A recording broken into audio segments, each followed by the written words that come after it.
ফাইন্না মাআল উসরি ইউসরান, ইন্না মাআল উসরি ইউসরা। আল্লাহ পাক বলেন, জেনে রাখো, দুঃখ এবং কষ্টের সাথে রয়েছে সুযোগ আর সুবিধা, আর অসচ্ছলতার সাথে রয়েছে উদার সচ্ছলতা। জোরে কোন সুবহানাল্লাহ। কাজে ভয় পাওয়ার কারণ নাই, হতাশ হওয়ার কারণ নাই। মন আশায় বুক বেঁধে রাখো। গুনাহ করেছো, হতাশ হয়ো না। যুবকদের গুনাহ করা স্বাভাবিক। ইউনিভার্সিটির ছাত্র, কলেজের ছাত্র, প্রফেসর, শিক্ষক, অফিসার ঘুষ খেয়েছেন, জিনা করা হয়েছে, মদ খাওয়া হয়েছে, মিথ্যা কথা বলা হয়েছে, যাই কিছু করেন না কেন ভয় পাওয়ার কারণ নাই, নিরাশ হওয়ার কোনো দরকার নাই।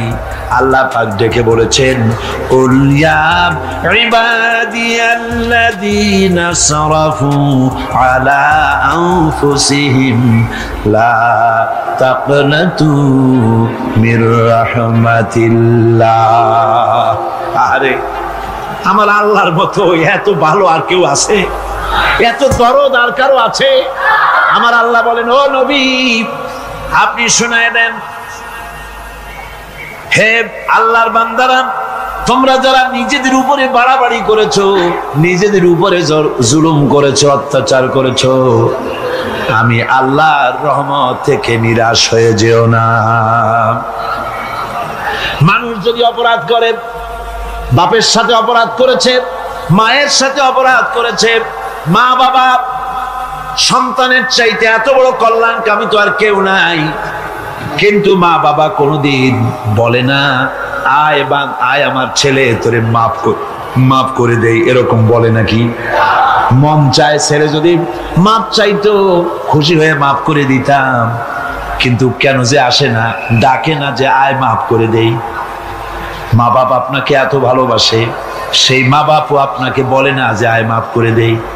আমার আল্লাহ হচ্ছেন এমন আল্লাহ, আল্লাহ রাব্বুল আলামিন ডাকেন, এ বান্দা, খুন করেছিস ফিরে আয়, জিনা করেছিস ফিরে আয়, হত্যা করেছিস ফিরে আয়, চুরি করেছিস ফিরে আয়, কুফরি করেছিস ফিরে আয়, সুদ খেয়েছিস, ঘুষ খেয়েছিস, মদ খেয়েছিস ফিরে আয়, এসে আমার দরবারে চোখের পানি ফেল, আমার দরবারে কাঁদাকাটি কর।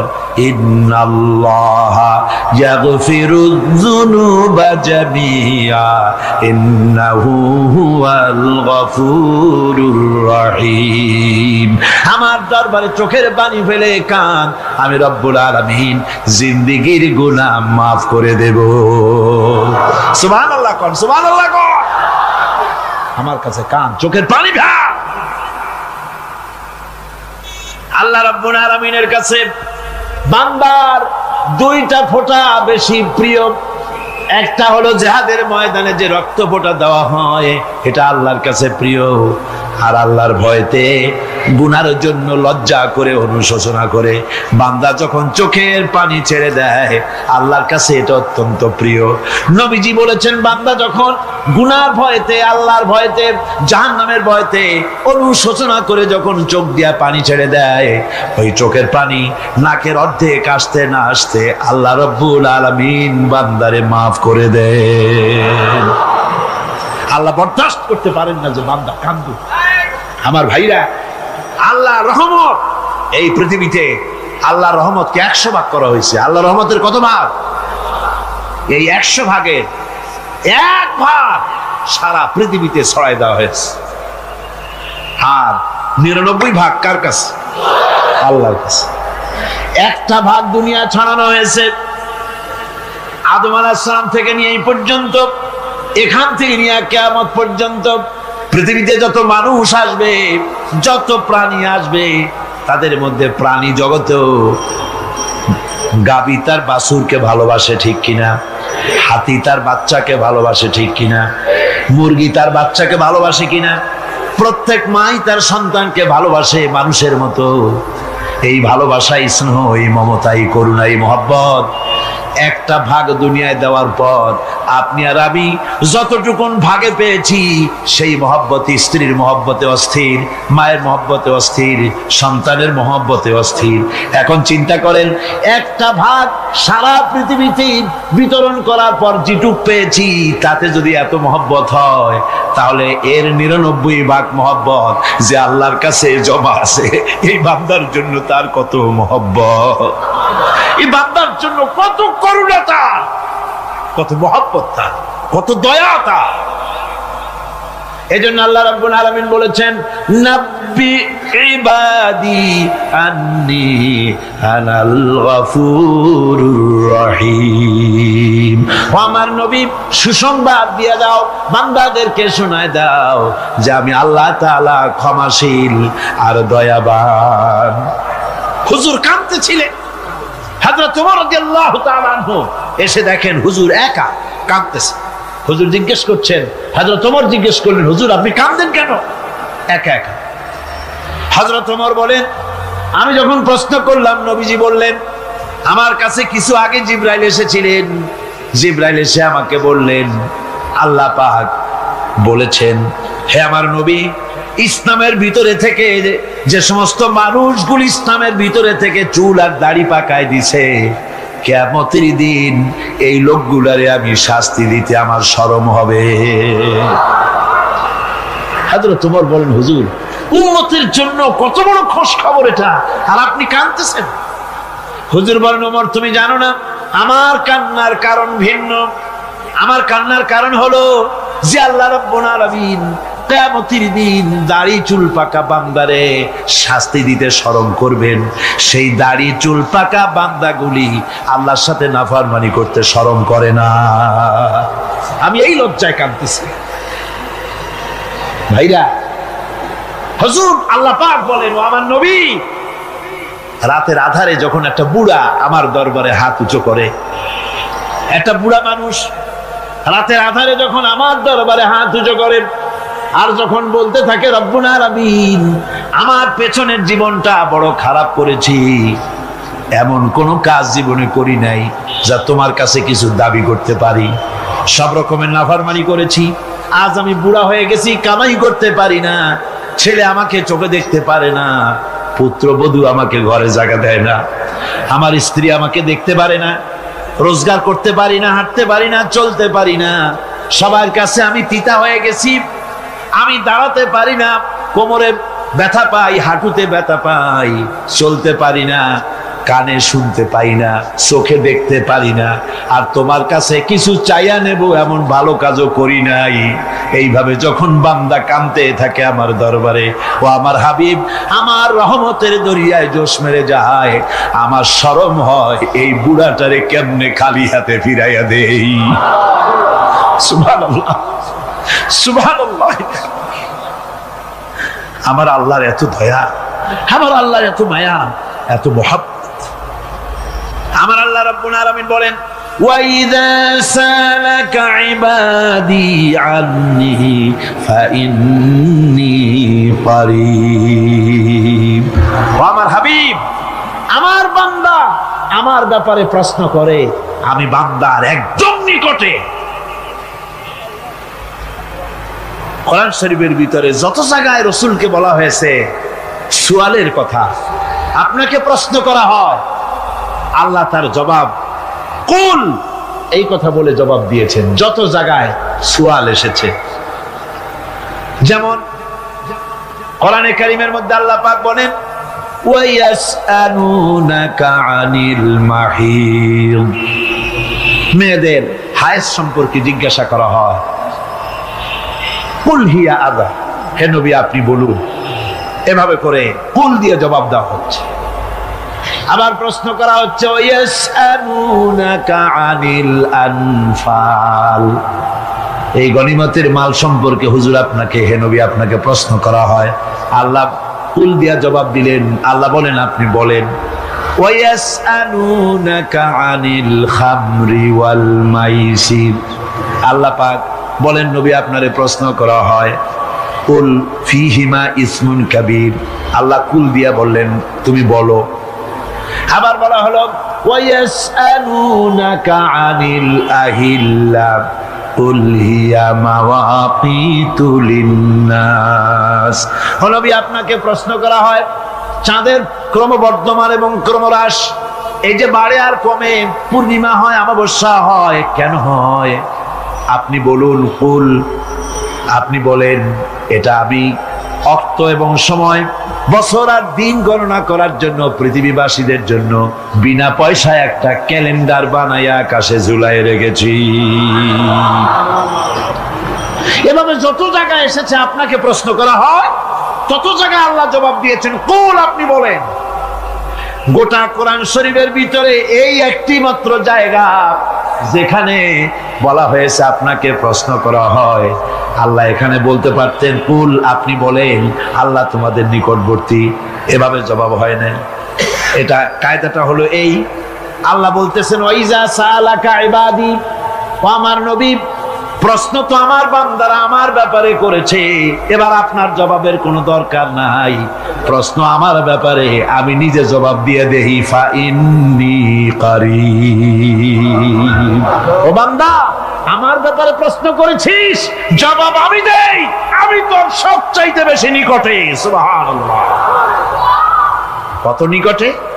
وَنَحْنُ أَقْرَبُ إِلَيْهِ مِنْ حَبْلِ الْوَرِيدِ। তোর যে রগ, এই শাহরগের চাইতেও আমি তোর বেশি কাছে। সুবহানাল্লাহ। আমারে ডাক, আমারে ডাক, কলিজা দিয়া ডাক, অন্তর দিয়ে ডাক। মনের থেকে মানুষ যদি ডাকে, মুখের ডাক আর মনের ডাক এক জিনিস নয়। দিল সে জুবাত নিকলতি হ্যায়, असर रखती है पर नहीं मगर ताकते परवाज रखती है। দিল থেকে যে কথা বেরোয় তা প্রভাব বিস্তার করে, ডানা নাই কিন্তু ওড়ার ক্ষমতা রাখে। মনের কথাই ভিন্ন। মন থেকে, দিল থেকে, কলিজা থেকে, অন্তরের গভীর কন্দর থেকে মুহাব্বতের সাথে কেউ যদি একবার বলে আল্লাহ, বলেন আল্লাহ, আল্লাহ, আল্লাহ, আল্লাহ রাব্বুল আলামিন বলেন, অন্তরের অন্তঃস্থল থেকে একটি বার যদি বান্দা বলেন আল্লাহ, আল্লাহ বলেন 70 বার সাড়া দিয়া জিজ্ঞেস করি, বান্দা কি চাও, আমি তোমার কাছে আসি। সুবহানাল্লাহ, আমি তোর একদম কাছে, কি চাস বল, বল আমার কাছে। এমন দয়াবান, এমন মেহেরবান, এমন আল্লাহ আমাদের। সে আল্লাহ রাব্বুল আলামিন তিনি বলছেন, وقال ربكم ادعوني استجب لكم। তোমাদের রব বলেছেন আমারে ডাকো, আমি আল্লাহ ডাকের সাড়া দিয়া দেব। সুবহানাল্লাহ। কারে ডাকতে হবে? কারে ডাকতে হবে? এই বিশাল জনসমুদ্র একযোগে চিল্লা এখন কারে ডাকতে হবে? কোন পীর সাহেবকে নয়, আল্লাহর কসম কোন খাজা বাবাকে নয়, ডাকতে হবে কারে? চিল্লা এখন কারে? ওয়াকালা রাব্বুকুম উদউনি, তোমার রব তোমাকে বলতেছে আমারে ডাকো, আস্তাজিব লাকুম, আমারে ডাকবে আমি সাড়া দিয়ে দেব। সুবহানাল্লাহ। আল্লাহকে ডাকেন, কি চাই আপনার বলেন, কি চাই? আল্লাহর কাছে চান, আল্লাহ দিয়ে দিবেন। দেওয়ার জায়গা আল্লাহর কাছে চাইবেন, আল্লাহ দিবেন। দেওয়ার জায়গা, চাওয়ার জায়গা হলো সেজদায় পড়ে যাবেন। আমার ভাইয়েরা, জায়গাটা চিনায় দিলাম। মাজারে যাওয়া লাগবে না, কবরে যাওয়া লাগবে না।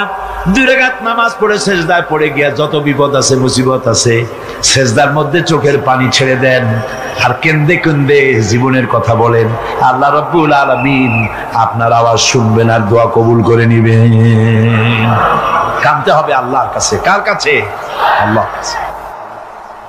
সুম্মা ইস্তাগফিরুল্লাহ, আর এরপরে সে যদি আমি আল্লাহর কাছে ক্ষমা চাই, ইয়াজিদিল্লাহ গফুরুর রহিমা, সে আমি আল্লাহকে গফুর এবং রহিম হিসেবে পাবে। সুবহানাল্লাহ। আল্লাহকে গফুর এবং রহিম হিসাবে পাওয়া যাবে। সব আল্লাহকে বলতে হবে, গুনাহ মাফ চাইতে হবে। এই জন্য হুজুর সাল্লাল্লাহু আলাইহি ওয়াসাল্লাম দৈনিক 100 বার তওবা পড়তেন। কোন হাদিসে আছে 70 বার, কোন হাদিসে আছে 100 বার তওবা পড়তেন। নামাজের পরে তো প্রত্যেক নামাজই পড়তেন হুজুর, সালাম ফিরাতেন আর সাথে সাথে বলতেন আল্লাহু আকবার, আস্তাগফিরুল্লাহ, আস্তাগফিরুল্লাহ, আস্তাগফিরুল্লাহ। মনে থাকবে আপনাদের? মনে থাকবে? সালাম ফিরাইয়া কি বলবেন? না, সালাম ফিরাবার সাথে সাথে বলবেন আল্লাহু আকবার, তারপরে পড়বেন আস্তাগফিরুল্লাহ, আস্তাগফিরুল্লাহ, আস্তাগফিরুল্লাহ। তওবা পড়বেন, আল্লাহর কাছে সবসময় গুনাহ মাফ চাইতে থাকবেন, বিনীত থাকবেন। আল্লাহকে পাওয়া যাবে, তাকে রহিম হিসেবে পাওয়া যাবে। সুতরাং ঈমান বিল্লাহ, আল্লাহর প্রতি ঈমান আনলে পরে চতুর্থ নম্বরে যে উপকারটা হবে সেটা হলো হতাশায় ভুগবে না, নিরাশায় ভুগবে না, আশায় বুক বেঁধে উঠবে, ঈমান মজবুত হবে, আল্লাহর কাছে মানুষ বিনয়ী হয়ে যাবে। এবার পঞ্চম নম্বরের উপকার আমি বলছিলাম, ঈমান বিল্লাহ, আল্লাহর প্রতি ঈমান আনলে পরে অসংখ্য উপকার হয়, অসংখ্য বৈশিষ্ট্যের আছে। এর 6টা উপকারের কথা আমি বলবো। কয়টা? অসংখ্য উপকারের ভিতরে প্রধান 6টি উপকারের কথা বলবো। এর বললাম কয়টা? 4টে বলছি। এবার বলো পঞ্চম উপকারের কথা। আল্লাহর প্রতি আপনি পূর্ব পশ্চিমে কতবার মুখ ঘোরালেন, এটাই কিন্তু আপনার আসল সৎ কাজ নয়। আসল সৎ কাজ হলো আল্লাহর প্রতি ঈমান আনা। এই ঈমানের ব্যাপারে 3টা দিন আমরা পার করে দিলাম, এখনো কথা শেষ হয় নাই। আল্লাহর প্রতি ঈমান আনলে পরে যে উপকারটা হবে পঞ্চম নম্বরে, সেটা হলো কঠোর এবং কঠিন বিপদের ভিতরে বান্দার ভিতরে অবিচলতা এবং ধৈর্যের সৃষ্টি হয়ে যাবে। আলহামদুলিল্লাহ। কঠিন বিপদ মুসিবত আসলে পরে সে অবিচল থাকবে। সারা দুনিয়ার বিপদ আপদ, শত্রুতা, দুঃখ, কষ্ট, মুসিবত, জুলুম, নির্যাতন সবকিছু পাহাড়ের মতো উঁচু হয়ে তাকে ঘিরে ফেলবে, কিন্তু তাকে এক চুলও নাড়াতে পারবে না। আলহামদুলিল্লাহ। সারা পৃথিবী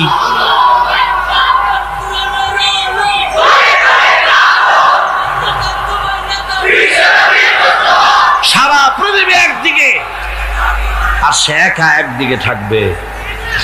বিরোধিতা তো হবেই, বিপদ তো আসবেই।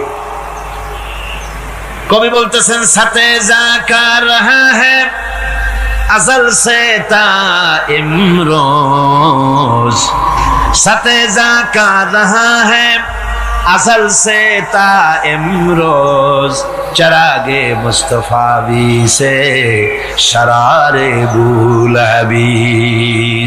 সে আবহমান কাল থেকে শুরু করে মুস্তাফা সাল্লাল্লাহু আলাইহি ওয়াসাল্লামের দীপ শিখার সাথে আবু জেহেল, আবু লাহাবের অগ্নিস্ফুলিঙ্গের টক্কর লেগেই আছে। রাসূলুল্লাহর আল্লাহর দেওয়া এই বিধান, এই দ্বীনের বাতিটা টিম টিম করে জ্বলেছে। আর গোরকি, টর্নেডো, হাজার হাজার মাইল বেগে হেরিকেন এসেছে, গোরকি এসেছে, টর্নেডো এসেছে, টাইফুন এসেছে, কিন্তু এই আলো নিভাইতে পারে নাই। সুবহানাল্লাহ। এই আলো নিভাতে পারে নাই। এই শত্রুতা চিরকালের, নিভাতে পারবে না। কারণ হচ্ছে আল্লাহ রাব্বুল আলামিন বলেছেন, ইউরিদুনা লিয়ুতফিউ নূরাল্লাহি বিআফওয়াহিহিম ওয়াল্লাহু মুতিম্মু নূরিহি ওয়ালাউ কারিহাল কাফিরুন। ওরা চায় মুখের ফু দিয়ে আমার আলোকে নিভিয়ে দেবে, কিন্তু আমি আমার আলোকে পূর্ণতা দান করব। তাতে কাফের বেঈমানদের কলজায় যত জ্বালা যন্ত্রণা হোক, আমার দ্বীন কেউ বিজয় দিতে পারবে না। সুবহানাল্লাহ। সুতরাং বিপদে অবিচলতা আসবে, সে অটল হবে, মজবুত হবে। কোরআনে কারীম বলতেছে, ওয়া কাযালিকা জাআলনা লিকুল্লি নাবিয়্যিন আদুওয়াম মিনাল মুজরিমিন। এই পৃথিবীতে এমনি করে আমি সকল নবীদের শত্রু বানিয়েছি, সব পাপিষ্ঠ অপরাধীদেরকে। নবীদের সাথে বিরোধিতা করেছে কারা? পাপিষ্ঠরা, অপরাধীরা। আজও খুঁজে দেখেন আজও ইসলামী আন্দোলনের বিরোধিতা যারা করে সবগুলি কি পাপিষ্ঠ। সত্য কিনা কর? ইসলামী আন্দোলনের বিরোধিতা যারা করে হিসাব করে, চোখ দিয়ে তাকায় দেখেন, খুঁজে দেখেন তাদের নামগুলি। মদখোর, জিনাকার, বদমাশ, চোর, হাইজাকার, বেনামাজি, লুটেরা, মিথ্যাবাদী, সবচাইতে সমাজের নিকৃষ্ট লোকগুলি ইসলামের বিরুদ্ধে করে।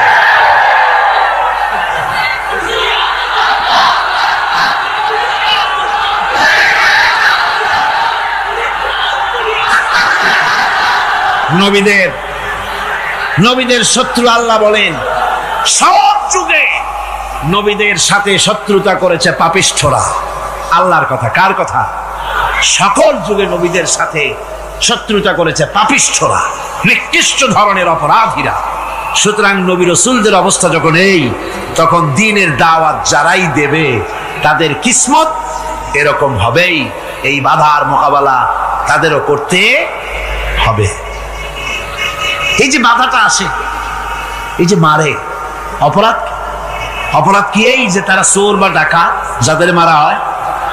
আল্লাহ রাব্বুল আলামিন বলেন অপরাধ হলো ওয়ামা নাকামু মিনহুম ইল্লা আইয়ুমিনু বিল্লাহিল আজিজিল হামিদ। অপরাধ হচ্ছে ইমানদার লোকদের উপরে নির্যাতন চালিয়েছে, অন্য কোনো কারণে নয়। কারণ একটাই, তারা আল্লাহর জমিনে আল্লাহর দ্বীন প্রতিষ্ঠা করতে চেয়েছে, আর কোনো অপরাধ না। জমিন আল্লাহর, জমিন কার?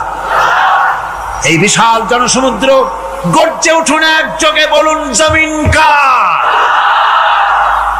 আইন চলবে কার?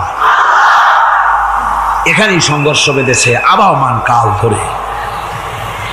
মানুষ অত্যাচারিত হয়েছে, সাহাবায়ে কেরাম অত্যাচারিত হয়েছেন। বুখারী শরীফের হাদিসে এসেছে রাসূল করিম সাল্লাল্লাহু আলাইহি ওয়াসাল্লামের কাছে হযরতে খাব্বাব গিয়ে উপস্থিত হয়েছিলেন। হযরতে খাব্বাব বলেন, হাদিসটা এভাবে লেখা হয়েছে বুখারীতে, ওয়ান খাব্বাব বিন আরিদ রাদিয়াল্লাহু তাআলা আনহু قال شكونا إلى رسول الله صلى الله عليه وسلم وهو متوسد بردة له في ظل الكعبة। রাসূলুল্লাহর কাছে গেলাম, কাবা শরীফের কাছে গিয়ে দেখি নবীজি একটা চাদর গায়ে দিয়ে তিনি আরাম ফরমাচ্ছিলেন কাবা শরীফের ছায়ায়। সেখানে গিয়ে বললাম, আলা তাস্তানসিরু লানা আলা তাদউ লানা ইয়া রাসূলুল্লাহ, হে আল্লাহর রাসূল, আপনি কি আমাদের জন্য আল্লাহর কাছে দোয়া চাইবেন না? আপনি কি আল্লাহর কাছে আমাদের জন্য সাহায্য চাইবেন না? আমাদের লোকগুলিকে, মুসলমানগুলিকে মারতে মারতে তো শেষ করে ফেলে দিল। তারা আমাদের সুমাইয়াকে মারলো, আমাদের খাব্বাবকে উটের সাথে পায়ের দড়ি লাগায় টানলো, আমাদের খুবাইবকে তারা আগুনের উপরে চিৎ করে শোয়ায় রাখলো, না খায় রাখতেছে, মারতেছে, কষ্টে তো শেষ হয়ে গেলাম। হুজুর, আপনি কি আমাদের জন্য দোয়া করবেন না? হাদিস শরীফে এসেছে নবীজি উঠে বসলেন সোজা হয়ে। নবীজি বলেন, ও আমার সাহাবী, ও খাব্বাব, শোনো, তোমাদের আগে এই পৃথিবীতে যারা দ্বীনের দাওয়াত দিতে এসেছিলেন তাদেরকে সমকালীন রাষ্ট্রশক্তি, সমাজ শক্তি তাদেরকে ধরতো। ফায়ুখাজুর রাজুলু, তাদেরকে তারা ধরতো। ফায়ুফারু লাহু ফিল আব, আর তার জন্য জমিনের ভিতরে কবর বানাইতো। ওই কবর ফায়ুজালু ফিহা, ওই কবরের ভিতরে তাকে কোমর পর্যন্ত গেড়ে দিত। সুম্মা ইউতা বিল মানশার, এরপরে করাত আনতো। ফায়ুদাউ আলা রাসিহি, এরপরে ওই করাত তার মাথার উপরে রাখতো। ফায়ুজালু নিসফাইন, এরপরে করাত দিয়া চিরে জীবিত মানুষটারে দ্বিখণ্ডিত করে ফেলে দিত। মা ইয়াসুদ্দুহু যালিকা আন দীনিহি, ও আমার খাব্বাব, এত কষ্ট দেওয়ার পরেও সেই যুগের কোন মুসলমানকে, দ্বীনের দায়ীদেরকে আল্লাহর দ্বীন থেকে এক চুলো তারা সরাই দিতে পারে নাই, এক চুলো সরাতে পারে নাই। ওয়াল্লাহি, ও খাব্বাব, আমি আমার আল্লাহর নামে কসম করে বলছি, লা ইউতাম্মান্নাল্লাহু হাযাল আমরা হাত্তা ইয়াসিরার রাকিবু মিন সানা ইলা হাযরামাউত। আমি কসম করে বলি, আল্লাহ রাব্বুল আলামিনের এই সানা থেকে হাজারামাউত পর্যন্ত লোকেরা যাতায়াত করবে, সুন্দরী রমণীরা গমন করবে, সদাগরেরা যাতায়াত করবে, টাকা নিয়া পয়সা নিয়া যাতায়াত করবে। তাদের মনের মধ্যে লুটের ভয়, টাকার ভয়, চুরির ভয়, ডাকাতির ভয়, জেনার ভয়, হত্যার ভয়, ধর্ষণের ভয়, কোনো ভয় থাকবে না। লা ইয়াখাফু ইল্লাল্লাহ, আল্লাহ ছাড়া কোনো ভয় থাকবে না। এমন একটা সমাজ, এমন একটা সময় আসবে। ওয়ালাকিন্নাকুম তাস্তাজিলুন, অথচ খুব তাড়াহুড়ো তোমরা করতেছো। তাড়াহুড়ো করো না, সময় আসবে ইনশাআল্লাহ। আমার ভাইয়েরা, আমার বন্ধুগণ, কঠিন বিপদে অবিচলতা এবং ধৈর্যের দৃষ্টান্ত রেখে গেছেন আম্বিয়া আলাইহিমুস সালাম। সুবহানাল্লাহ। কঠিন বিপদে অবিচলতা, দৃঢ়তা, ধৈর্য কারে বলে, তার দৃষ্টান্ত কারা রেখেছেন? আম্বিয়া আলাইহিমুস সালাম। ওনারাই আমাদের আদর্শ, নবীরাই আদর্শ। সাহাবায়ে কেরাম রিদওয়ানুল্লাহ তাআলা আলাইহিম আজমাইন আমাদের আদর্শ। ভাইরা আমার, মুসা আলাইহিস সালামকে ফেরাউন যখন ঘিরে ফেলে দিল, কোরআনের সব কথা গল্প গুজবার ইতিহাসের জন্য লেখা হয় নাই। কোরআনের মধ্যে যা লেখা হয়েছে সব বান্দাদের উপদেশের জন্য, যাতে করে লোকেরা চিরটা কাল এর থেকে উপদেশ নিয়ে নিজেদের তৈরি করতে পারে। জোরে বলেন সুবহানাল্লাহ। মুসা আলাইহিস সালামের কথা আল্লাহ বলেন, ফেরাউন তাকে ঘিরে ফেলে দিল, পালাবার রাস্তা নাই। ফালাম্মা تراءى الجمعان قال أصحاب موسى إنا لمدركون। মুসা আলাইহিস সালামের উম্মতেরা বললেন, হে মুসা, পাকড়াও হয়ে গেছি, পালাবার রাস্তা নাই। তিন দিক থেকে আমাদেরকে ঘেরাও করেছে ফেরাউনের শক্তি। সামনে কি? দরিয়া, আর তিন দিকে কি? ঘেরাও আন্দোলন। পালাবার পথ নেই, পালাবার পথ নাই। সারাশি আক্রমণ, ঘেরাও আন্দোলন। এই যে ঘেরাও টেরাও তো আজকে নতুন নাই, ঘেরাও আসছে অনেক আগের থেকে। আসলে কথা বুঝতে পেরেছি। মাইক না থাকলে আমি কি করবো কোন? আজকে এরকম হচ্ছে কেন? আগামীকাল ঠিক হবে ইনশাআল্লাহ, রাগ করেন না। গান হচ্ছে, বসেন বসেন। শয়তান ঢুকছে মাইকের মধ্যে। অনেক সময় হয় কি, মাইকের হাই পাওয়ারের যে মেশিন আছে, এর ভিতরে ইথার থেকে রেডিওর ওই গানগুলি ওর মধ্যে ঢুকে পড়ে। কথা বুঝতে পেরেছে? এই জন্য শয়তান তো আর বসে থাকে না, ওরও তো কিছু করার আছে।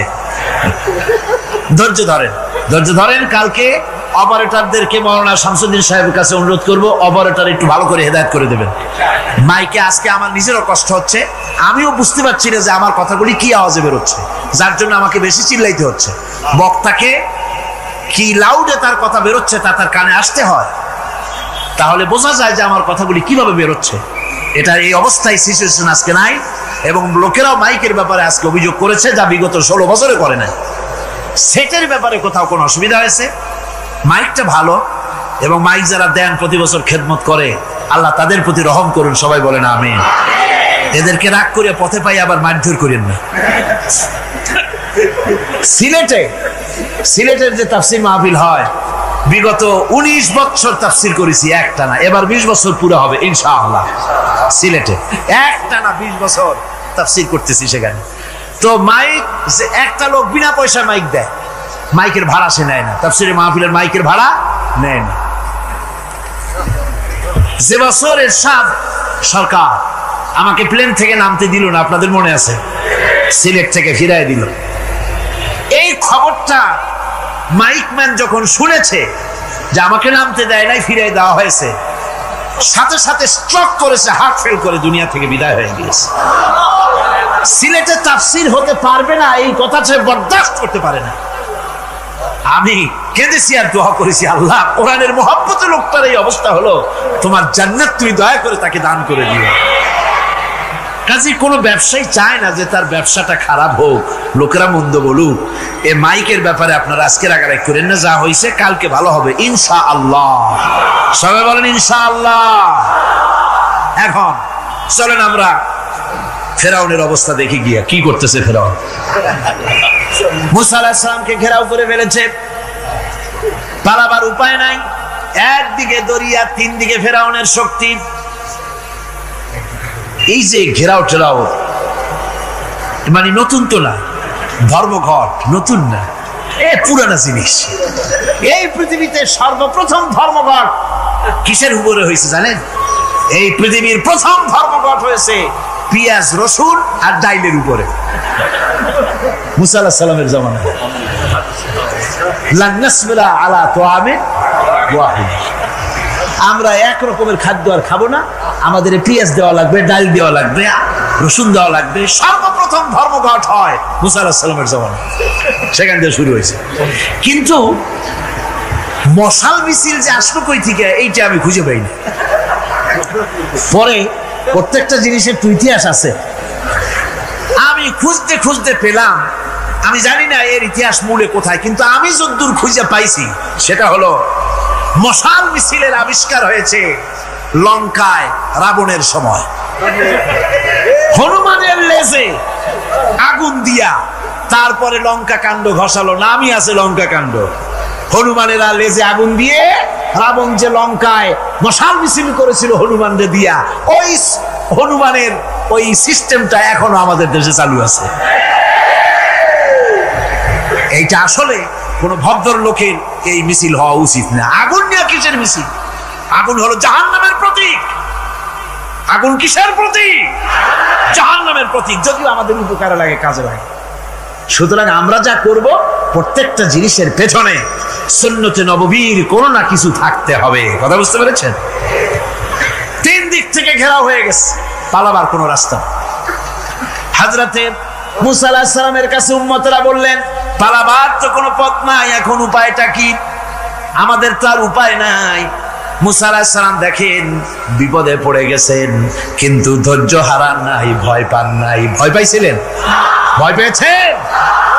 প্রশ্নই ওঠে না। মুসা আলাইহিস সালাম আল্লাহ পাক যাদেরকে বলেছেন উলুল আযম রাসূল, যাদের বলেছেন তার মধ্যে হযরত মুসা একজন উলুল আযম পয়গম্বর। চারটিখানি কথা না, আল্লাহ কথা বলছেন তার সাথে, কালিমুল্লাহ তিনি। সুবহানাল্লাহ। মুসা আলাইহিস সালাম শোনালেন, কাল্লা ইন্না মাইয়া রাব্বি সায়াহদিন। কখনো নয়, আমার উম্মতেরা ভয় পেও না, আমার রব অবশ্যই আমাকে পথ দেখাবে। সুবহানাল্লাহ। তিন দিক থেকে শত্রু, একদিকে দরিয়া, পালাবার কোন রাস্তা নাই। সেখানে দৃঢ়তার সাথে তিনি বলছেন, অবশ্যই আমার আল্লাহ আমারে পথ দেখাবে। সুবহানাল্লাহ। নবীরা এই দৃঢ়তা দেখিয়েছেন, অবিচলতা দেখাইছেন। আল্লাহ পাক মুসা আলাইহিস সালাম যখন এই দৃঢ়তা দেখালেন, এই অবিচলতা দেখালেন, সঙ্গে সঙ্গে জিবরাইল এসে হাজির হয়ে গেলেন। আল্লাহ পাক বলেন, ফাআওহাইনা ইলা মুসা আন আদরিব বিআসাকাল বাহরা ফানফালাকা ফাকানা কুল্লু ফিরকিন কাত্তাউদিল আযীম। মুসা আলাইহিস সালামকে আমি ওহী নাযিল করলাম, তাকে বললাম হাতে যে লাঠি আছে এই লাঠি দিয়ে আঘাত করো দরিয়ার উপরে। দরিয়ার উপরে আঘাত করলেন, একটা রাস্তা হয় নাই, 12টা রাস্তা তৈরি হয়ে গেল। আর দেওয়ালগুলা পাহাড়ের মতো উঁচা হয়ে গেল। দরিয়ার ভিতরে পাহাড়ের মতো উঁচা মজবুত 12টা রাস্তা। এবার মুসা আলাইহিস সালাম তার দলবল নিয়ে চললেন। আল্লাহ রাব্বুল আলামিন বলেন, ওয়া আনজাইনা মুসা ওয়া মান মাআহু আজমাইন। মুসা এবং তার সাথী সঙ্গীদেরকে আমি পার করে দিলাম।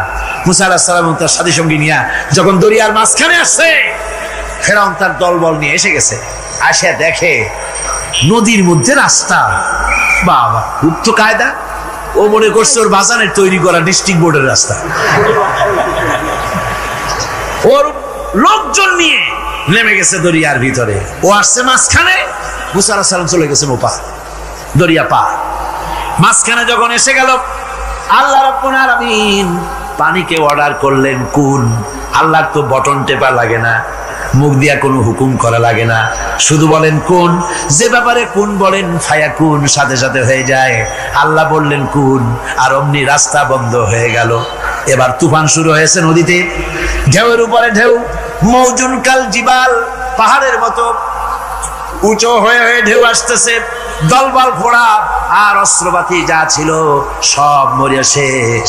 এবার ফেরাউন একা উপরে ওঠে আর নিচে নামে, পানি খেতে খেতে পেটের কাম সারা, জনমের খাওয়া খাইছে পানি। এখন জান যা, বাঁচবার আর উপায় নাই, বাঁচবার আর উপায় নাই। ফেরাউন তার নিজের জীবন সম্পর্কে হতাশ হয়ে গেল। এবার ফেরাউন বলতেছে, আমানতু আন্নাহু লা ইলাহা ইল্লাল্লাযী আমানাত বিহি বানু ইসরাঈল। আমি ঈমান আনলাম, আমি ঈমান আনলাম আল্লাহ ছাড়া কোন ইলাহা নাই। ওই আল্লাহর উপর ঈমান আনলাম যে আল্লাহর উপর ঈমান এনেছে বনি ইসরাঈলেরা। আল্লাহ যাতে ঠিক পায় যে কোন আল্লাহর উপর ঈমান আনছে। বনি ইসরাঈল আল্লাহর উপর ঈমান আনলাম, আল্লাহ এই তো মুসলমান হয়ে গেছি, এরপরও আমার সুবাও কেন? আল্লাহ রাব্বুল আলামিন জবাবে বলেন, আল আন, এখন ওয়াকাদ আসাইতা ক্বাবলু ওয়া কুনতা মিনাল মুফসিদিন। এখন ঈমান আনার কথা বলছো, অথচ যুগের পর যুগ, বছরের পর বছর ধরে আমার মানুষের উপরে মন গড়া আইন চালাইছো, আমার পয়গম্বরের সাথে বেয়াদবি করেছো। আজ তোমাকে আমি ছাড়ছি না, তোমাকে আজকে ছেড়ে দেব না, আমি তোমাকে মারব। আর সমস্ত প্রাণীগুলিকে, স্থলচর প্রাণীগুলিকে আল্লাহ পাক অর্ডার দিয়া দিলেন, এই ফেরাউনের লাশকে ডুবাবি না, পচাবি না, খাবি না। আল ইয়াউমা নুনাজ্জিকা বিবাদানিক, আমি তোমার শরীরে বাঁচায় দেব। পোকে খাবে না, পানিতে পচবে না, মাছে খাবে না, কুমিরে খাবে না, দুনিয়ার কোনো পশুতে খাবে না। আমি তোরে শুটকি বানাইয়া রাখবো, যাতে করে দুনিয়ার সমস্ত ফেরাউন যত যুগে যুগে আসে তোরে দেখে যেন হেদায়েত নিতে পারে। ফেরাউনকে আল্লাহ শুটকি বানায় রাখছে। আমি ফেরাউনদের লাশ দেখেছি ব্রিটিশ মিউজিয়ামে। ফেরাউন তো একটা না, অনেকগুলা। আসলদারে অবশ্য দেখিনি। ব্রিটিশ মিউজিয়ামে ওই ফেরাউনগুলার লাশ যখন অসুবিধা হয়, মমিগুলি, তখন ইংল্যান্ডে নিয়ে যায় চিকিৎসা করাবার জন্য। চোখ টোক আছে গর্তের ভিতরে, তারপরে চামড়া টামড়া হাড়ের সাথে মিশানো, ওইভাবে চেহারা দেখলে মনে হয় যে সত্যি ফেরাউনিগুলা। আর ব্রিটিশের কাম, মিশর থেকে নামছে এমন কোন জিনিস নাই। আমি সেখানে এক বক্তৃতা বলছিলাম, আপনারা এদের এখন সভ্য, এদের এখন ভদ্র, এরা হলো ইন্টারন্যাশনাল চোর। ওরা সারা দুনিয়া চুরি করেছে। লন্ডনে বক্তৃতা করেছি, সারাটা দুনিয়া চুরি করছে, আমাদের দেশকে শোষণ করেছে। এই বিশাল ভূভাগকে শোষণ করে ইংল্যান্ডের দ্বীপটাকে তারা সাজাইছে। তারা ময়ূর সিংহাসনের, শাহজাহানের ময়ূর সিংহাসনের ময়ূরের বাম চোখে কোহিনূর মণি লাগাইছিলেন। শাহজাহান ময়ূরের ডান চোখে কোহিনূর মণি লাগায় নাই। কোহিনূর মণির অনেক দাম, আমি দেখে এসেছি মণি। এখন সেটা কুইন এলিজাবেথের মুকুটে শোভা পাচ্ছে। সেই মণি এমনি বলে প্রবাদে, 7 রাজার ধন 1 মাণিক্য, বলেন এরকম অনেক দাম। শাহজাহান দেখালেন, আমি মুসলমান, আমার কাছে এটার দাম নাই, এই জন্য ময়ূরের ডান চোখে লাগালাম না, বাম চোখে লাগাই দিলাম। এইটারে চুরি করছে। তারপরে মিশর থেকে, মিশরের মমি চুরি করেছে, জুতা চুরি করছে, ছাতি চুরি করছে, পিসা চুরি করেছে। আমি বললাম, এইগুলা কি ভদ্রলোক নাকি? এরা জুতা চোর, পিসা চোর, লাঠি চোর, সব চুরি করেছে। যাই দেখেন ব্রিটিশ মিউজিয়ামের মধ্যে সব দুনিয়ার চুরি করা জিনিস নিয়ে তারা মানুষকে দেখাইয়া পয়সা অর্জন করছে। টিপু সুলতানের তরবারিটা পর্যন্ত চুরি করেছে। আজ পর্যন্ত ব্রিটিশ মিউজিয়ামে টিপু সুলতানের তরবারিটা আছে, আমি তরবারিটা দেখে এসেছি। আমার বন্ধুগণ, বলতেছিলাম যে পৃথিবীতে আল্লাহ রাব্বুল আলামিন নবীরা তাদের চরিত্র দিয়ে বিপদের মোকাবেলা করে, দুনিয়ার সামনে কঠিন বিপদের মোকাবেলা করে অবিচলতা, দৃঢ়তা দেখায় গেছেন যে কেমন করে এই পৃথিবীতে বিপদের সামনে মোকাবেলা করতে হয়। ধৈর্য ধরতে হবে, বিপদ আসবে পাহাড় সমান হয়ে, আপনাকে ধৈর্য ধারণ করতে হবে সেভাবে বুক বেঁধে। যেহেতু এটা যদি বিশ্বাস হয় যে আমার কিসমতে যা আছে তার থেকে বেশি কিছু হবে না, তাহলেই আপনার ধৈর্য আসবে, ভয় পাবেন না। কথা ঠিক কিনা কন? এবারে হযরত হুদ আলাইহিস সালাম সম্পর্কে আল্লাহ রাব্বুল আলামিন বলেন, হযরতে হুদকে যখন ষড়যন্ত্র হলো কাফির বেঈমানেরা তাকে মেরে ফেলার জন্য যখন সরকারি ষড়যন্ত্রে লিপ্ত হয়ে গেল, হযরতে হুদ সমাজের এই চ্যালেঞ্জের মোকাবেলা করলেন। হযরত হুদ বলেন, ফাকিদুনি জামিআন সুম্মা লা তুনজিরুন ইন্নী তাওয়াক্কালতু আলাল্লাহি রাব্বি ওয়া রাব্বিকুম। তোমরা তোমাদের ষড়যন্ত্র আমার বিরুদ্ধে যত পারো আমার বিরুদ্ধে ষড়যন্ত্র চালাও, এতটুকু আমার অবকাশ দিও না। আমি এমন আল্লাহর উপরে ভরসা করেছি যার হাতের ভিতরে তোমাদেরও জাল আর আমারও জাল। যা পারো তাই করো। সরকার সমস্ত শক্তি একত্রিত হয়ে আমার মোকাবেলা করো। একদিকে হুদ আলাইহিস সালাম, আর একদিকে গোটা জাতি। হযরত হুদ ভয় পায় নাই। সুবহানাল্লাহ। ঈমান বিল্লাহ মানুষের কলিজাকে এভাবে শক্ত করে দেয়। কোন আলহামদুলিল্লাহ। এবারে এই বিপদের, কঠিন বিপদের মোকাবেলা করে আমার রাসূল যে প্রমাণ দিয়া গেলেন, আমার রাসূল যে কঠিন বিপদের মোকাবেলা করলেন, ভাইয়ের আমার, হিজরতের রাতে সওর পাহাড়ের ভিতরে যখন তিনি আশ্রয় নিলেন, হযরতে আবু বকরের সাথে ছিলেন। হযরতে আবু বকর রাদিয়াল্লাহু তাআলা আনহু বলেন, হুজুর আপনি দাঁড়ান, এটা তো পাহাড়িয়া গুহা, গুহার ভিতরে সাপ থাকতে পারে, বিচ্ছু থাকতে পারে, আমি আগে ঢুকি, বিপদ যদি হয় আমার উপর থেকে হয়ে যাক। গুহার ভিতরে নেমে গুহা সাফ করলেন। এরপরে হুজুরকে ডাকলেন, হুজুর তাশরীফ নিলেন গুহার ভিতরে।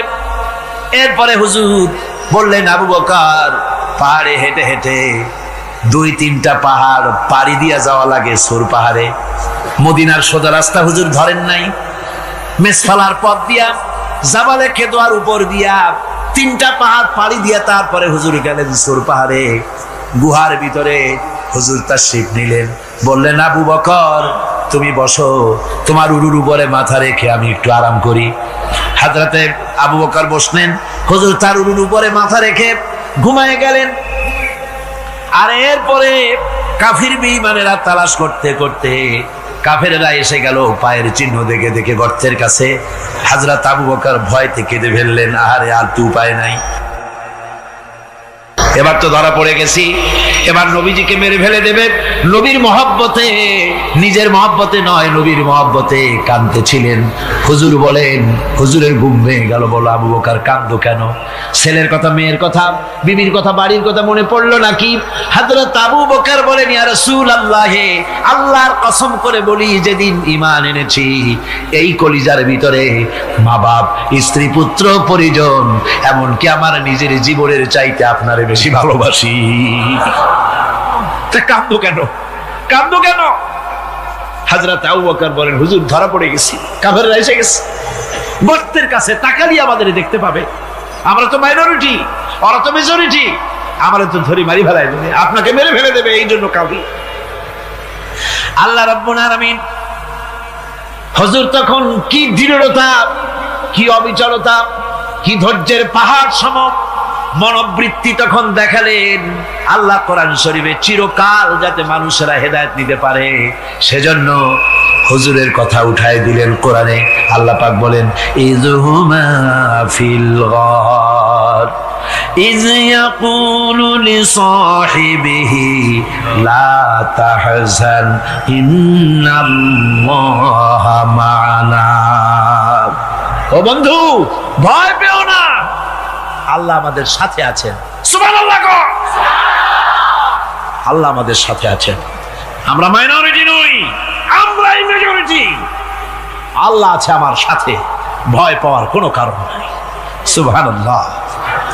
আল্লাহ পাক বলেন ফাআনসালাল্লাহু সাকিনাতাহু আলাইহি ওয়া আইয়াদাহু বিজুনুদিন লাম তারাওহা।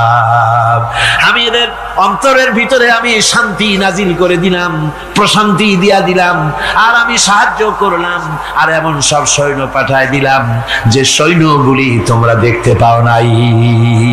সুবহানাল্লাহি ওয়া বিহামদিহি।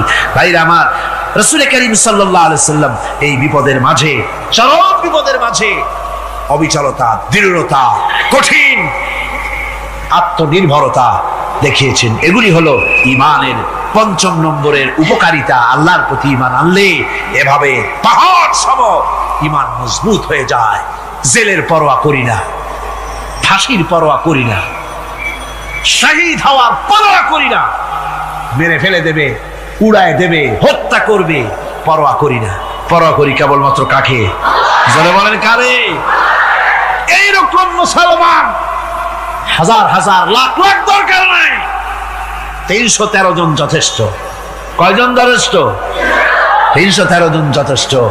বদরে যারা জান দিয়ে মাল দিয়ে দ্বীনকে প্রতিষ্ঠিত করেছিলেন, এরকম ৩১৩ জনই যথেষ্ট ছিল। এই দৃঢ়তা, এই অবিচলতা, এই ঈমান, এই ধৈর্য শিক্ষা দেয়, এই উপকার করে ঈমান বিল্লাহ। আল্লাহর প্রতি ঈমান আনলে এভাবে পাহাড়ের মতো শক্ত হয়ে যায় কলিজা।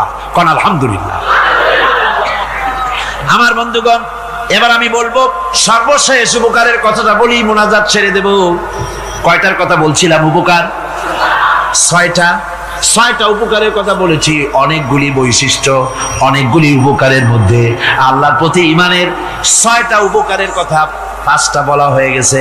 এবার ৬ষ্ঠ নম্বর এবং শেষ নম্বর, এটা হচ্ছে আল্লাহর প্রতি ঈমান আনলে পরে তার দ্বারা সবচাইতে বেশি ফায়দা পায় সমাজ এবং রাষ্ট্র। কোন আলহামদুলিল্লাহ, কোন আলহামদুলিল্লাহ। আল্লাহর প্রতি ঈমানের দ্বারা নৈতিক সংশোধন হয় এবং রাষ্ট্র আর সমাজ সবচাইতে বেশি উপকৃত হয়।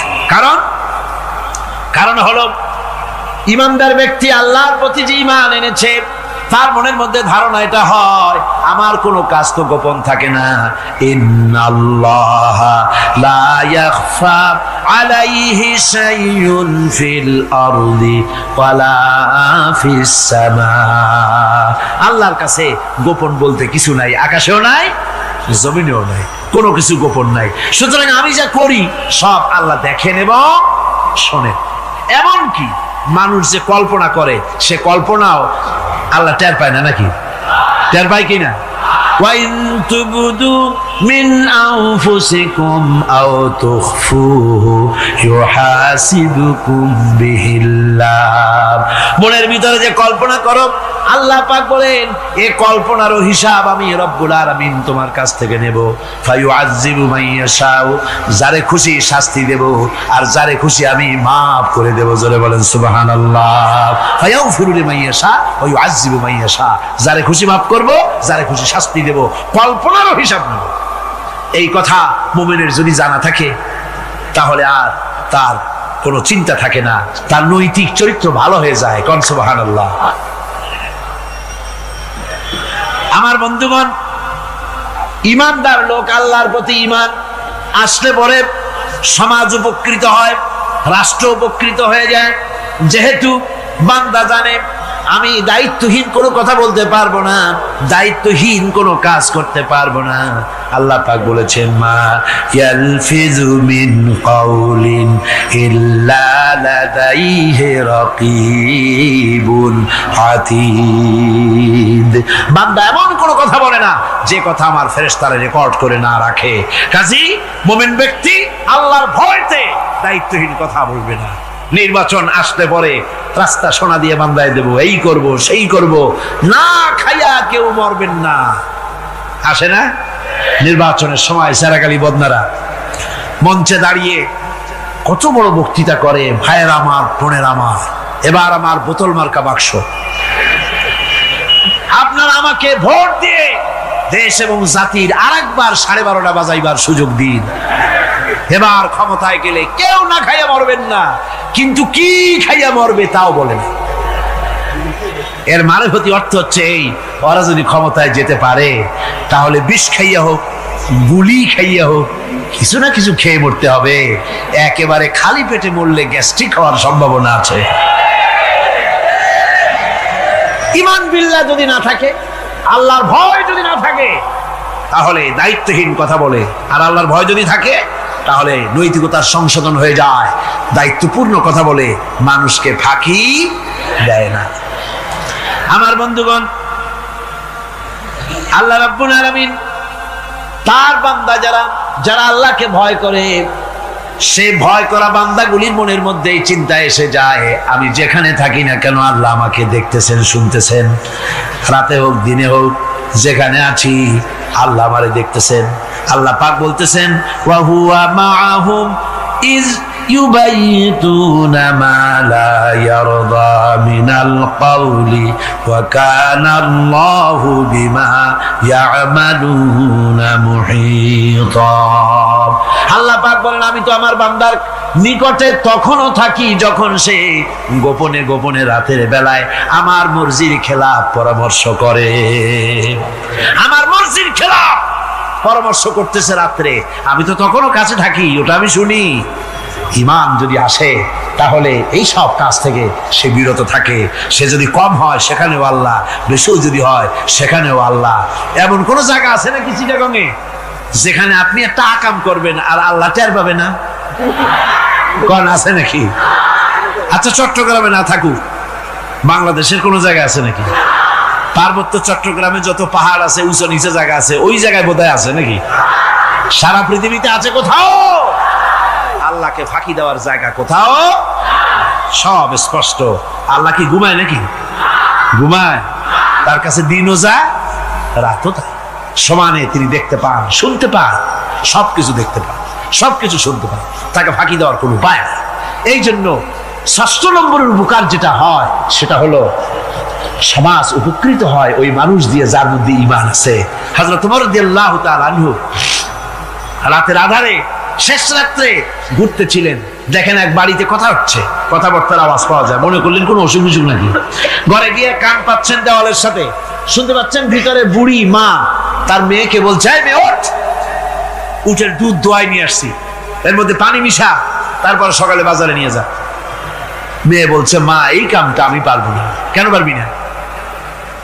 হযরত ওমর ফরমান জারি করেছেন, দুধে পানি মিশাতে নিষেধ করেছে, কাজে এই কাজটা আমি পারবো না। আরে বেটি, আমিরুল মুমিনিন দেখ এখন কোথায় যায়, ঘুমায় আছে, সে কি দেখতেছে না কি যে পানি মিশাই না কি মিশাই? মেয়ে বলতেছে, মা আমিরুল মুমিনিনকে ফাঁকি দেওয়া যেতে পারে, তার পুলিশ বাহিনীকে ফাঁকি দেওয়া যেতে পারে, কিন্তু আল্লাহ রাব্বুল আলামিনের চোখকে ফাঁকি দেওয়া যাবে না।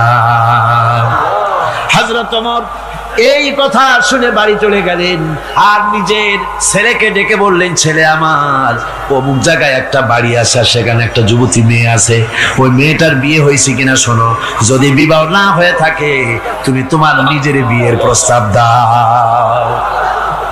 বাতিটা টিম টিম করে জ্বলেছে, আর গোরকি টর্নেডো হাজার হাজার মাইল বেগে, হেরিকেন এসেছে, গোরকি এসেছে, টর্নেডো এসেছে, টাইফুন এসেছে, কিন্তু এই আলো নিভাইতে পারে নাই। সুবহানাল্লাহ, এই আলো নিভাতে পারে নাই। এই শত্রুতা চিরকালের, নিভাতে পারবে না। কারণ হচ্ছে আল্লাহ রাব্বুল আলামিন বলেছেন, ইউরিদুনা লিইউতফিউ নূরাল্লাহি বিআফওয়াহিহিম ওয়াল্লাহু মুতিম্মু নূরিহি ওয়ালাউ কারিহাল কাফিরুন।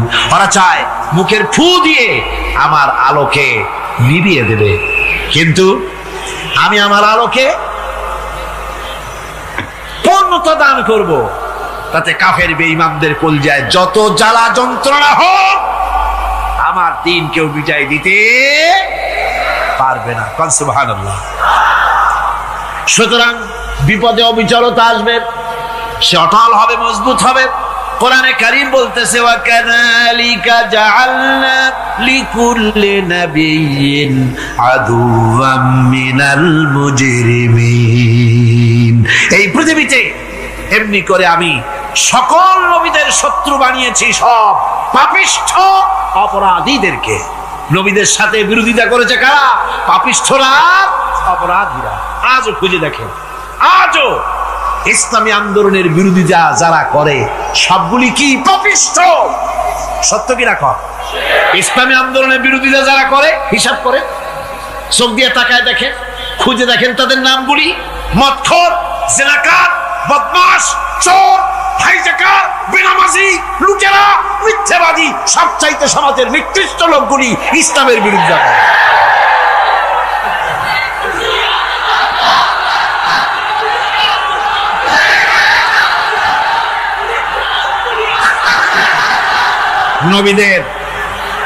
নবীদের শত্রু আল্লাহ বলেন সব যুগে নবীদের সাথে শত্রুতা করেছে পাপিষ্ঠরা। আল্লাহর কথা, কার কথা? সকল যুগে নবীদের সাথে শত্রুতা করেছে পাপিষ্ঠরা, নিকৃষ্ট ধরনের অপরাধীরা। সুতরাং নবী রাসূলদের অবস্থা যখন এই, তখন দ্বীনের দাওয়াত যারাই দেবে তাদের কিসমত এরকম হবেই। এই বাধার মোকাবেলা তাদেরও করতে হবে। এই যে বাধাটা আসে, এই যে মারে, অপরাধ কি? এই যে তারা চোর বা ডাকাত যাদের মারা হয়। আল্লাহ রাব্বুল আলামিন বলেন অপরাধ হলো ওয়ামা নাকামু মিনহুম ইল্লা আইয়ুমিনু বিল্লাহিল আজিজিল হামিদ। অপরাধ হচ্ছে ইমানদার লোকদের উপরে নির্যাতন চালিয়েছে, অন্য কোনো কারণে নয়। কারণ একটাই, তারা আল্লাহর জমিনে আল্লাহর দ্বীন প্রতিষ্ঠা করতে চেয়েছে, আর কোনো অপরাধ নাই। জমিন আল্লাহর, জমিন কার? এই বিশাল জনসমুদ্র গর্জে উঠুন একযোগে, বলুন জমিন কার? আইন চলবে কার? এখানেই সংঘর্ষ বেঁধেছে আবহমান কাল ধরে। মানুষ অত্যাচারিত হয়েছে, সাহাবায়ে কেরাম অত্যাচারিত হয়েছেন। বুখারী শরীফের হাদিসে এসেছে রাসূল করিম সাল্লাল্লাহু আলাইহি ওয়াসাল্লামের কাছে হযরতে খাব্বাব গিয়ে উপস্থিত হয়েছিলেন। হযরতে খাব্বাব বলেন, হাদিসটা এভাবে লেখা হয়েছে বুখারীতে, ওয়ান খাব্বাব বিন আরিদ রাদিয়াল্লাহু তাআলা আনহু قال شكونا إلى رسول الله صلى الله عليه وسلم وهو متوسد بردة له في ظل الكعبة। রাসূলুল্লাহর কাছে গেলাম, কাবা শরীফের কাছে গিয়ে দেখি নবীজি একটা চাদর গায়ে দিয়ে তিনি আরাম ফরমাচ্ছিলেন কাবা শরীফের ছায়ায়। সেখানে গিয়ে বললাম, আলা তাস্তানসিরু লানা আলা তাদউ লানা ইয়া রাসূলুল্লাহ, হে আল্লাহর রাসূল, আপনি কি আমাদের জন্য আল্লাহর কাছে দোয়া চাইবেন না? আপনি কি আল্লাহর কাছে আমাদের জন্য সাহায্য চাইবেন না? আমাদের লোকগুলিকে, মুসলমানগুলিকে মারতে মারতে তো শেষ করে ফেলে দিল। তারা আমাদের সুমাইয়াকে মারলো, আমাদের খাব্বাবকে উটের সাথে পায়ের দড়ি লাগায় টানলো, আমাদের খুবাইবকে তারা আগুনের উপরে চিৎ করে শোয়ায় রাখলো, না খায় রাখতেছে, মারতেছে, কষ্টে তো শেষ হয়ে গেলাম। হুজুর, আপনি কি আমাদের জন্য দোয়া করবেন না? হাদিস শরীফে এসেছে নবীজি উঠে বসলেন সোজা হয়ে।